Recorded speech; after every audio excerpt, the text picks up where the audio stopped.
Los 150 kilómetros del recorrido de la Santicut Clásica en su 85ª edición hacían presagiar la dureza de la carrera desde los primeros kilómetros. Un total de 8 puertos con algunas sorpresas como la subida a Tagoiti por Manchola, que iban a obligar al conjunto del líder Antonio Soto, al conjunto Lizarte, a defenderse desde los primeros kilómetros, también con la presencia del conjunto Caja Rural, uno de los equipos llamados a plantar esa lucha que estarían en la línea de salida. En el corte de cinta, los responsables de la organización, Vizcay y Aguirre Burualde, y también la presencia de la alcaldesa de Legazpia, Koldovique Olavide, que daban así el pistoletazo de salida a la prueba. Concentrado, el líder de la clasificación, Antonio Soto, conversando con sus compañeros, y enseguida la carrera que se pondría en marcha rumbo al primer alto de la jornada, el Alto de Azcárate, que esperaría en el kilómetro 24 del recorrido.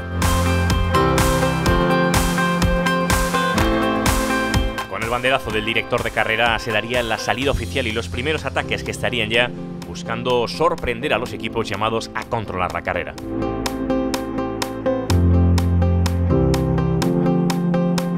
El pelotón estirado como muestra del ritmo con el que había iniciado la carrera y los equipos importantes que intentaban organizarse en la cabeza para defender a sus respectivos líderes, el conjunto Lizarte con el líder de la clasificación de la Copa España, Antonio Soto, o el conjunto Aldro también con Arozarena y Mota en esa segunda y tercera posición de la clasificación, parecían tener que asumir una responsabilidad que pronto recaería sobre el conjunto Lizarte.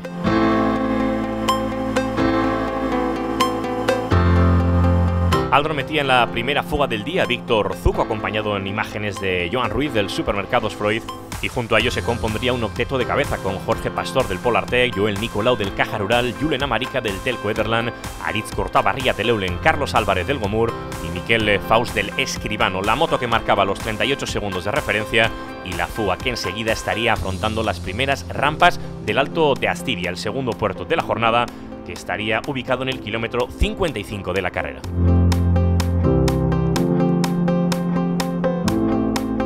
Escapada surcando la meta volante ubicada donde 100 kilómetros más tarde estaría esperando la línea de llegada a las calles de Legazpia, que enseguida darían paso a las rampas de Astiria. Entendimiento entre los fugados, en imágenes Julen Amarica marcando el ritmo en esa ascensión.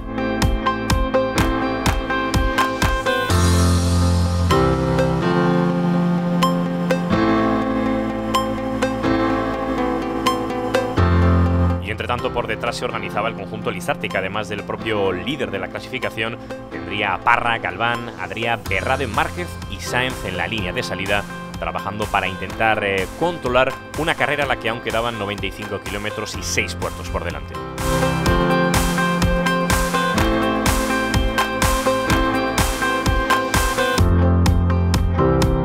Fuga surcando el alto de montaña y por detrás el conjunto Lizarte asumiendo también riesgos. La lluvia protagonista de esta 85ª edición de la Santicut Clásica, y como vemos en imágenes ya el pelotón comandado y llevado en volandas por el conjunto Lizarte, que surcaría también la pancarta del Gran Premio de la Montaña.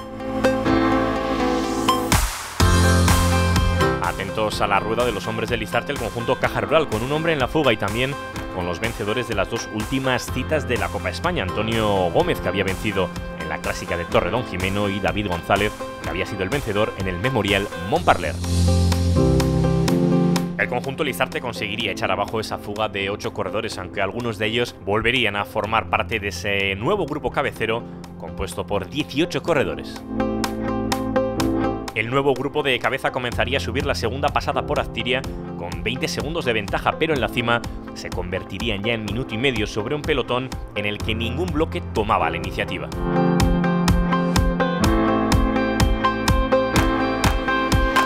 Con la fuga ya consolidada tiraba el citado Antonio López, vencedor en Torredonjimeno, al que acompañaban dos compañeros de equipo, Víctor Echeverría y el hombre que vemos en imágenes, Joel Nicolau, que había sido también protagonista de la primera fuga del día y que marchaba en solitario en la cabeza de carrera.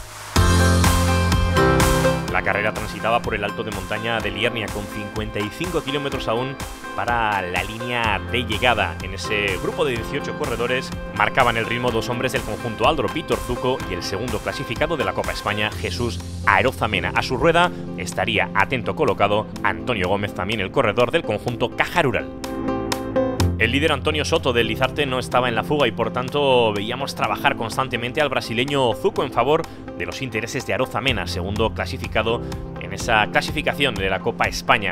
Nicolau miraba para atrás y enseguida llegarían otros dos corredores, Óscar Linares del Gomur y su compañero de equipo Antonio Gómez, el trío que se formaría ya en las últimas rampas de Izaga y que surcaría, unido y configurando ya una nueva situación de carrera, ese penúltimo alto del Gran Premio de la Montaña, el Alto de Izaga, ubicado a 46 kilómetros para la línea de llegada.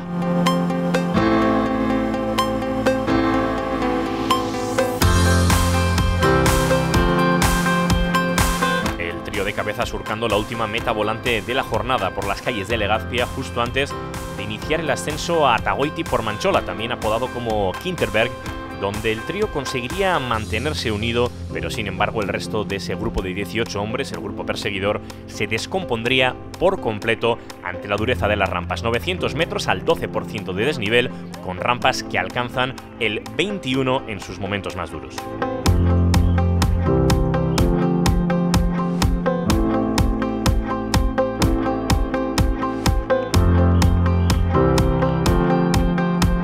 Los corredores, ya con 110 kilómetros en sus piernas, sufrían ante la dureza de las rampas de Kinterberg. La fuga se descompondría y por detrás el conjunto Lizarte conseguiría organizarse en esos kilómetros que llevarían a la carrera a los pies del último puerto de la jornada, el Alto de Descarga.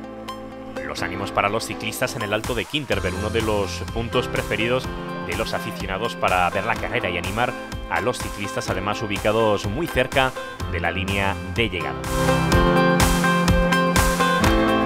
De cabeza con Óscar Linares, Antonio Gómez y Joel Nicolau, que gestionaba ese descenso. Todavía algún reagrupamiento en el grupo perseguidor, pero que enseguida, como ya indicábamos anteriormente, sería absorbido por el conjunto Lizarte. Dos hombres del Caja Rural, trabajando en este caso marcando el ritmo Nicolau, a su rueda Antonio Gómez y tras él el ciclista del conjunto Gomur, que tendría que lidiar en ese trío cabecero con el hecho de enfrentarse a dos ciclistas del mismo equipo. Ahí estamos viendo el ritmo que marca Antonio Gómez, pedaleando con fuerza, y también a su rueda el propio Nicolau y el hombre del conjunto Gomur. Por detrás ya el conjunto Lizarte, reordenado en la cabeza de un pelotón que había llegado a dejarse 3 minutos con respecto a la cabeza de carrera, y para el que sería muy complicado ya en estos últimos kilómetros poder luchar por la victoria de la carrera. En el falso llano de camino a Descarga lo intentaría Nicolau, obligando a trabajar a Linares. El remate por parte de Antonio Gómez llegaría enseguida, que marcharía en solitario rumbo a las primeras rampas del último puerto de la jornada, el Alto de Descarga.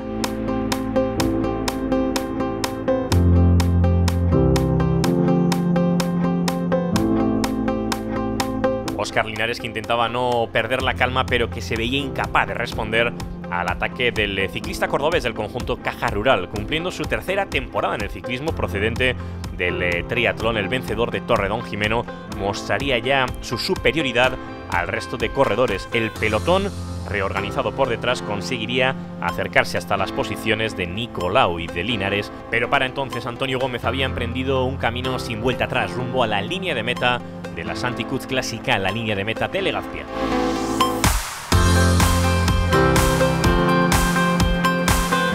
El público dándose cita también en el Alto de Descarga y animando al protagonista de la carrera en esas últimas rampas, surcando la pancarta del Gran Premio de la Montaña e iniciando un descenso arriesgado, pero conocedor ya el ciclista del conjunto Caja Rural Seguros RGA de que la victoria podía estar en sus piernas.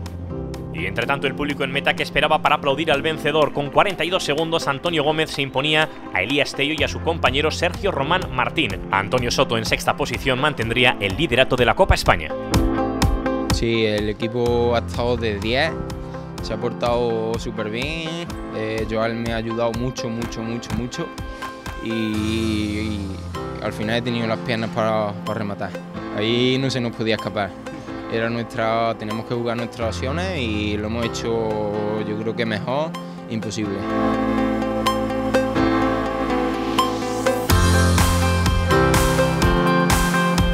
La imagen de los tres protagonistas en el podio, clausurando la antepenúltima cita de la Copa España. Por delante, aún por disputar las dos últimas citas, la Clásica Xavi Tondo y el Gran Premio Macario.